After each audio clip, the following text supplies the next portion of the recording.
David, Fernando, Isabela, Jimena. Estos 4 amigos vivían bien a gusto y bien tranquilo, pero todo cambió cuando el profesor nos pidió hacer un podcast para ginecología. Solo la Ingrid, la mera I, la que todos conocen, nos podía brindar ese 10, pero un día salió el viernes con sus amigas y no regresó. Después de 3 semanas, mi compa y yo la encontramos en cierto estado, y aunque sus habilidades todavía sean completamente desconocidas, no dudamos que con ella nuestro equipo va a sacar 10. Por favor. No manches, este vato tiene 4 dedos en el pie. Y está preparando la hamburguesa con las patas. Vean público. Ay, guácala, ¿es de la India? Hola, meditecos, ¿cómo están? ¡Un abrazote! Sí. Bueno, aquí tenemos a la doctora Ingrid, el doctor David, la doctora Isabela y la doctora Mena. Hoy vamos a hablar de un tema que, aunque muchas veces se mantiene en silencio, tiene un alto impacto y profundamente impacta en la vida de la salud de millones de mujeres en todo el mundo. La atención gineco-obstétrica no simplemente se trata de una simple consulta médica en el momento del parto.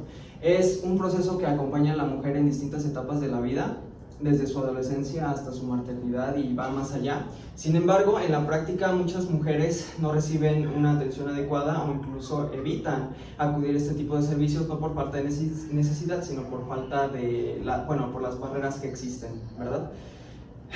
Entre estas barreras encontramos mitos y creencias culturales que normalizan el dolor o minimizan los síntomas o estigmas relacionados con la sexualidad y la salud reproductiva, así como una comunicación deficiente entre el personal de salud y las pacientes. Esto se suma a un problema muy grave, que es la violencia obstétrica, que puede manifestarse como el trato deshumanizado o la falta de consentimiento o negligencia ante dicha atención.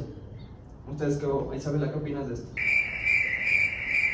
Me voy a concentrar más en lo que es la comunicación médico-paciente, pero pues sí creo que igual al comunicarnos con los pacientes muchas veces vienen ya predispuestos a cosas, pero sí, en un rato yo profundizo más en mi tema. Bien, hablar de este tema es fundamental, ya que estas barreras no solo afectan la experiencia de las mujeres o en todos los servicios de salud, sino que también tienen una repercusión real en su bienestar físico y emocional, desde diagnósticos tardíos hasta complicaciones prevenibles, y el impacto es profundo y muchas veces puede ser evitable. Por eso, en este podcast buscamos dar a conocer este tipo de problemáticas y analizarlas desde su punto de origen, y hablar de ello, de cómo podemos transformarlas, proponiendo un mejor camino que brinda una mejor atención gineco-obstétrica. ¿Qué opinan ustedes? Está bien, ¿no? Bien. Sí.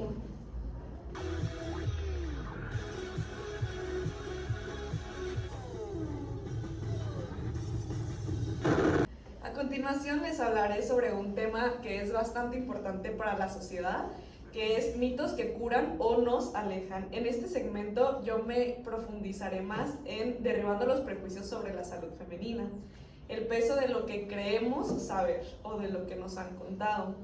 En el camino hacia una salud digna, a veces cargamos con maletas llenas de mitos o ideas de los pacientes, tanto como al personal médico, que dan por sentados, pero que en realidad simplemente son muros. Hoy vamos a desmentir sobre los grandes mitos o los más escuchados que alimentan las barreras culturales y sociales en la atención gineco-obstétrica. Para eso le preguntamos a muchas mujeres sobre los mitos más comunes escuchados o en los que creen. En el mito número 1 nos dicen que las pacientes de comunidades indígenas no quieren ir al hospital por ignorancia. Realmente no es ignorancia, y a continuación pues lo platicaremos un poco. También me imagino porque piensan que no saben hablar español. Sí, y justo eso, pues hay muchas personas que si hablan el idioma simplemente pues como que les da un poco de vergüenza o así ese tipo de atención pues que es un poco íntima, vaya. Pero bueno, este es un clásico sistema de salud y esto pues es totalmente falso. No se trata de ignorancia, sino de pertinencia cultural.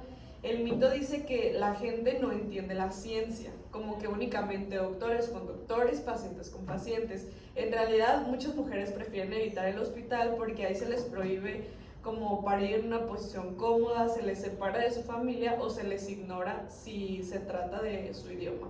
Y no es que se rechace la medicina, es que rechazan un sistema que no las ve como seres humanos. Cuando un hospital ofrece un parto humanizado, respeta sus costumbres y esta barrera totalmente desaparece. El problema no es la falta de conocimiento del paciente, sino la falta de adaptabilidad del sistema, tanto médico-paciente como el trato hacia todo el personal de salud y las pacientes junto con sus familiares. Otro de los mitos más comunes escuchados es que hablar de un tema sexual con mujeres jóvenes fomenta la promiscuidad. Este mito es una barrera social enorme.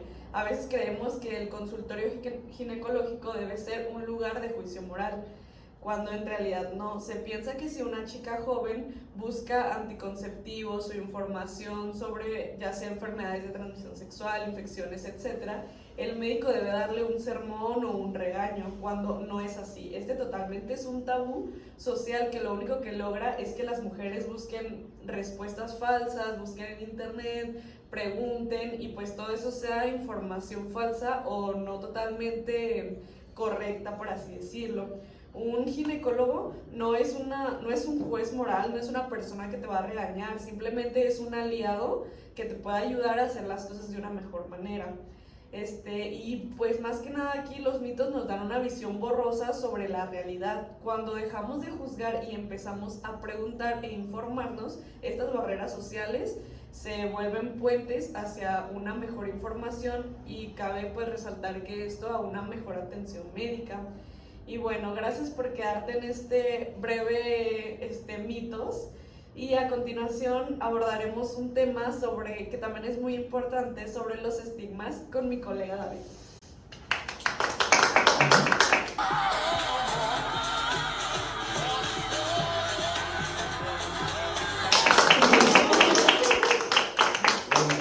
Yo les hablaré acerca de los estigmas en la obstetricia. Pero primero, para hablar de esto, ¿qué son los estigmas? ¿Sabes qué son los estigmas? Sí. ¿Sabes qué son? Tú, bueno, yo sí. ¿Qué son, David? Ilumínanos. Son un atributo o una característica que hace que una persona sea clasificada como diferente y sea rechazada o discriminada por la sociedad. Ahora, en torno a la obstetricia, se manifiesta cuando las mujeres reciben algún trato diferencial o discriminatorio durante el embarazo, parto o puerperio, debido a factores socioeconómicos, culturales, sociales, la edad inclusive, o el estado serológico, tales como, pues, un ejemplo sería el VIH. La violencia obstétrica está frecuentemente asociada con el desarrollo de trastorno de evento postraumático perinatal, siendo uno de los estigmas psicológicos más devastadores. Las mujeres con mayor percepción de violencia obstétrica tienen un riesgo 48 veces mayor de desarrollar este trastorno en el posparto que una que no. La traumatización posparto no proviene únicamente de amenazas a la integridad física o supervivencia, sino también de experiencias de inferioridad, inadecuación, pérdida de dignidad o trato deshumanizante. Las mujeres expuestas a comentarios irónicos del personal, procedimientos médicos sin su autorización o consentimiento, o que fueron culpabilizadas por los resultados del parto, tienen mayor riesgo de desarrollar síntomas de estrés postraumático. La violencia obstétrica tiene repercusiones negativas en la salud mental materna y afecta hasta el vínculo madre e hijo. Las experiencias traumáticas durante el parto pueden interferir con el establecimiento del apego seguro y afectar la capacidad de la madre para responder sensiblemente a las necesidades de su hijo. Las mujeres experimentan estigmatización y discriminación debido a factores, como ya dije, raza, estatus socioeconómico, edad, cultura, entre otros. Las mujeres más jóvenes o con menor nivel educativo tienen el mayor riesgo de maltrato, lo que sugiere desigualdades en cómo son tratadas durante el parto y en el post. Las adolescentes experimentan maltrato debido a juicios realizados por los proveedores de salud, por su edad o inclusive en su participación en actividad sexual. como por ejemplo lo que dijo mi compañera de la promiscuidad. Algunos proveedores justifican el uso del abuso físico y verbal como castigo por falta de cooperación y para asegurar buenos resultados para el bebé, aunque tales comportamientos abusivos probablemente solo empeoran la ansiedad y la angustia de la mujer. Bella. Imaginando ciegas el dolor de tu... ¿Qué nos puedes decir tú de la comunicación que tiene entre el ginecólogo y la paciente? Bueno, este es un tema muy importante ya que abarca varias etapas de la consulta y de procedimientos como lo es el labor de parto. Para empezar, tanto en consulta como en el parto se tiene que tener respeto hacia la paciente y además es fundamental que siempre hablemos de una forma clara, empática y siempre centrada en buscar la seguridad tanto de la madre como del bebé en caso del parto. ¿A qué te refieres con hablar de forma clara? Bueno, este es un punto muy importante, ya que a veces como médicos nos olvidamos de que los pacientes no siempre van a entender nuestra terminología, porque vaya, no todos somos expertos en la medicina. Entonces a veces se nos olvida y usamos palabras como, no sé, episiotomía, y ellos no saben qué es, entonces ¿cómo van a decirnos que sí o que no lo hagamos? No, y pueden llegar a asustarse por no saber el término y creen que es algo muy agresivo. Sí, justo. Justamente, por ejemplo, igual en el parto, a pesar de que estemos bajo cierto estrés, y sí, también tenemos que explicar estos términos. Por ejemplo, si la paciente está en el parto y el bebé tiene sufrimiento fetal, para empezar, la madre, ¿qué va a saber de qué es el sufrimiento fetal? Y luego hay que explicarle el procedimiento que se tiene que hacer, o si se tiene que hacer una cesárea, igual hay que explicar por qué se tiene que hacer la cesárea. Y esto es importante no solo porque la paciente entienda, sino también porque es una forma de protegernos a nosotros, el dar una información clara.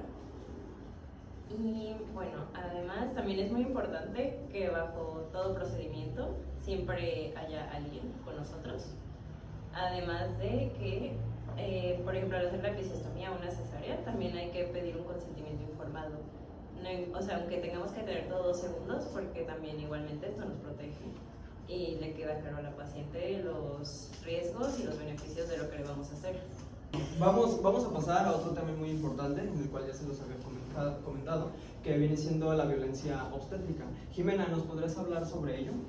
Claro que sí.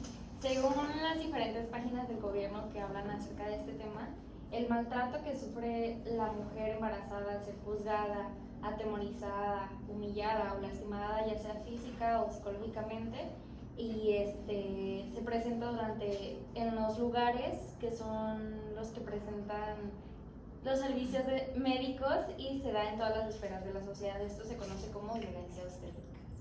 ¿Podrías hablarnos un poco más sobre cómo una persona está siendo víctima de este tipo de violencia? Claro que sí. Primero es identificar que la paciente está siendo víctima de este tipo de violencia y les voy a dar algunos ejemplos para que me digan a ustedes también qué opinan al respecto. Por ejemplo, de forma física, ¿qué se imaginarían que podría ser una violencia obstétrica física? Maniobras. Como por Mal ejemplo, realizadas. La de Cristel. exactamente. La maniobra de Christeller consiste en aplicar presión manual sobre el fondo uterino para acelerar la expulsión del bebé durante el proceso del parto. Sin embargo, pues es algo no recomendado, que directamente la OMS lo cataloga como violencia obstétrica. Otros ejemplos son, por ejemplo, practicar un parto por cesárea cuando la paciente tiene todas las condiciones para realizar su parto natural y pues sin que ella nos dé algún consentimiento o nos dé alguna validación, vaya. También, por ejemplo, el aplicar el uso excesivo de oxitocina sintética puede ser violencia obstétrica física. ¿Qué se imaginan que puede ser violencia obstétrica de manera psicológica? ¿Cómo algún tipo de Ingrid. comentario? Listo. No, te cedo la palabra, Bueno, compañero. era adelante. hacer como un tipo de comentario, por así Sí. decirlo. ¿Cómo qué tipo de comentario? Porque comentarios pues hay... O sea, como algo despectivo o un tipo de burla hacia la paciente. Ingrid.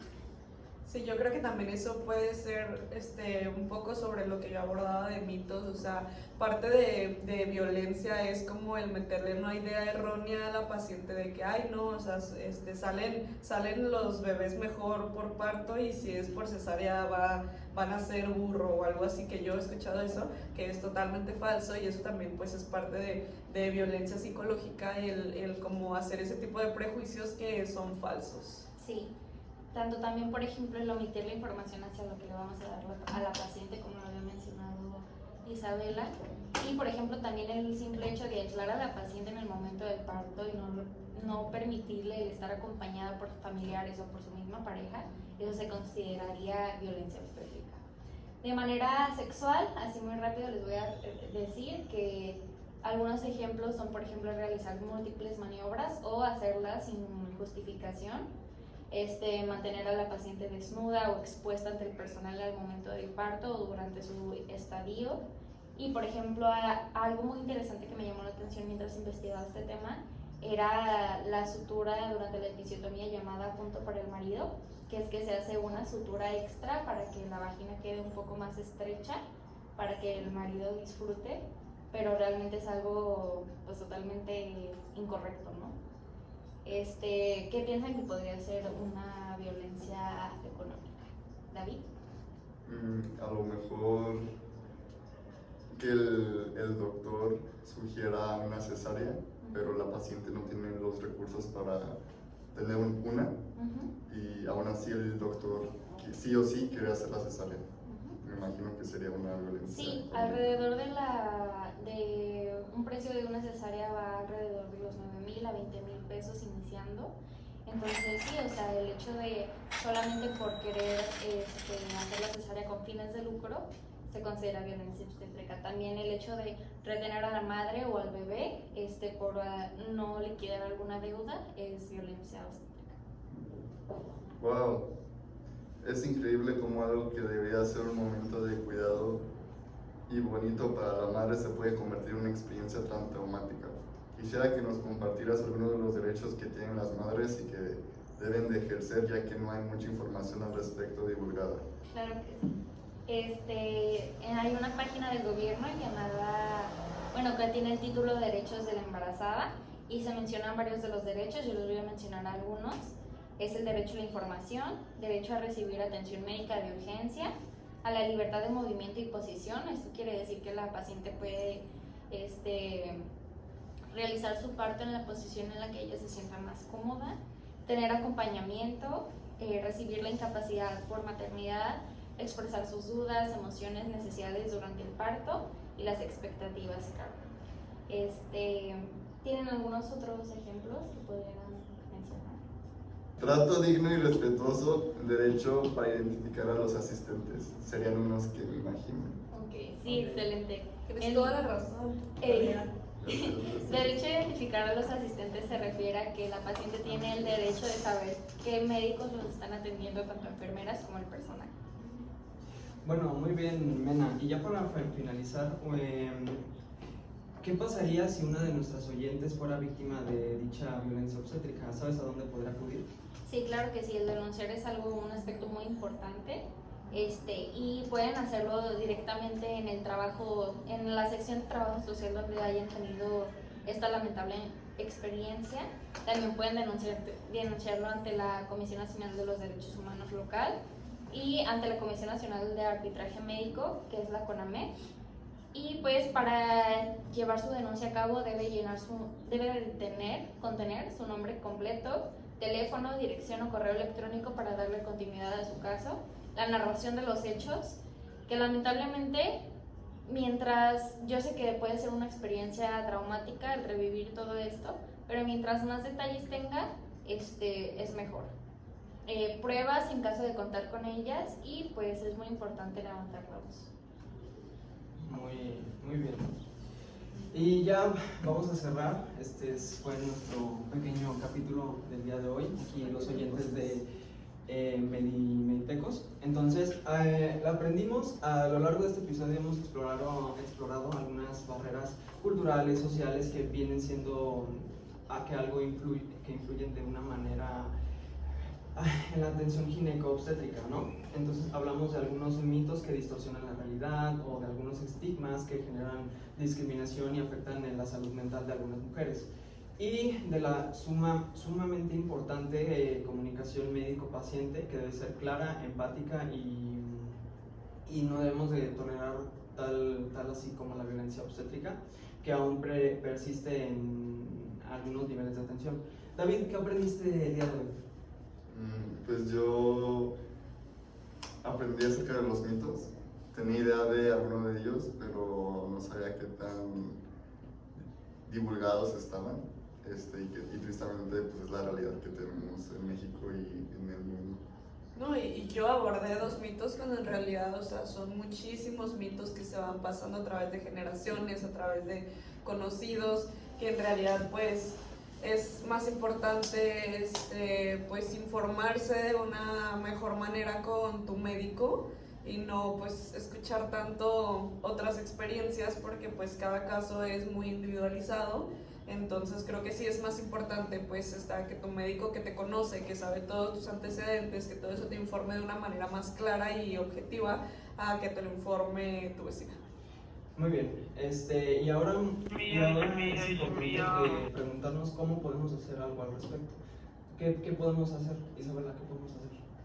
Bueno, yo pensando en todo lo que yo hablé, nosotros como médicos pues podemos simplemente dar la información correcta y hacer nuestro trabajo bien, porque también creo que algunos mitos o estigmas se han generado por médicos que no han hecho las cosas correctas, así que eso es lo que nos toca a nosotros. Sí, más que nada sería la prevención, que como dijo Isabela, sería algo brindar la información y conocer nuestros derechos, tanto como pacientes como médicos, y cuestionar este tipo de mitos que hemos aprendido y buscar atención médica oportuna, que viene siendo fundamental, ¿no? Entonces el autocuidado también juega un papel clave, que sería escuchar y no normalizar el dolor o el maltrato. Yo creo que desde que nosotros empezamos la carrera y tuvimos la imposición de batas y hicimos nuestro juramento hipocrático, se nos ha dicho que pues tenemos la obligación de tratar muy bien a nuestros pacientes, porque pues claro, ¿no? O sea, nadie quisiera estar en la otra cara de ser maltratado como paciente. Digo, son familiares de cualquier persona. Imagínense que a alguno de nuestros familiares les llegara a pasar eso, entonces pues, es algo que a nadie le gustaría. Sí, ya para cerrar, queremos dar un mensaje muy claro, que sería: la salud de las mujeres no debe de vivir con miedo, ni vergüenza o en silencio. Cada mujer tiene derecho a recibir un trato digno, ser informada y no tener violencia. Y lo importante de esto es preguntar, decidir e informar. Y cuando algo no está bien, alzar la voz y no normalizar la violencia. Bueno, muchas gracias. Gracias, Gracias. ¿Cuál será el nombre del siguiente capítulo? Los Davids. La próxima No, semana. ¿quién es lobo domesticado? Trato Corte. de... Ok.